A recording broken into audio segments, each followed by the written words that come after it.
মন্ত্রণালয় কর্তৃক আয়োজিত সোমবার বিকেলে পররাষ্ট্র মন্ত্রণালয়ের সাপ্তাহিক ব্রিফিংয়ে মুখপাত্র মোহাম্মদ রফিকুল আলম জানান, ইতালি, সৌদি এবং মালয়েশিয়ায় অবস্থানরত প্রবাসী বাংলাদেশিদের এমআরপি এবং ই পাসপোর্ট দ্রুততার সাথে দেয়া হচ্ছে।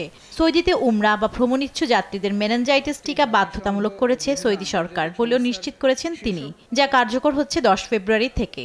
প্রবাসী বাংলাদেশিদের দ্রুততার সাথে মেশিন রিডেবল পাসপোর্ট এবং ই পাসপোর্টের ডেলিভারি প্রদানের বিশেষ ব্যবস্থা গ্রহণ করেছে মন্ত্রণালয়। বিগত 3 বছরের মধ্যে এই টিকা গ্রহণ করা হয়ে থাকে, তবে পুনরায় টিকা নিতে হবে না।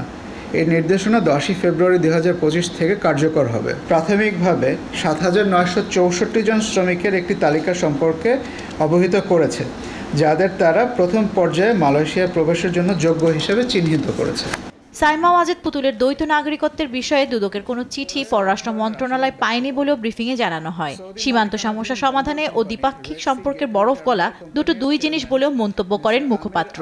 দুর্নীতি মামলার আসামি সাইমা ওয়াজেদ পুতুলের হুয়ের দায়িত্বে না থাকার বিষয়ে ব্যবস্থা নিতে পররাষ্ট্র মন্ত্রণালয় দুদকের চিঠি মন্ত্রণালয় পেয়েছে কিনা, পররাষ্ট্র মন্ত্রণালয়ের কাছে এ ব্যাপারে এখন পর্যন্ত কোনো তথ্য নেই। বর্তমানে বাংলাদেশে 13 লাখ রোহিঙ্গার অবস্থান উল্লেখ করে বছরে 30,000 রোহিঙ্গা শিশু জন্ম নিচ্ছে বলেও জানান তিনি। বাংলাদেশের রোহিঙ্গা ক্যাম্পে প্রতি বছর আনুমানিক 30,000 নতুন শিশু জন্মগ্রহণ করে। জান্নাতুল মোহনা, দেশ টিভি, ঢাকা। ছিল যে আশ্রিত রোহিঙ্গাদের মধ্যে কোন সময় কতজন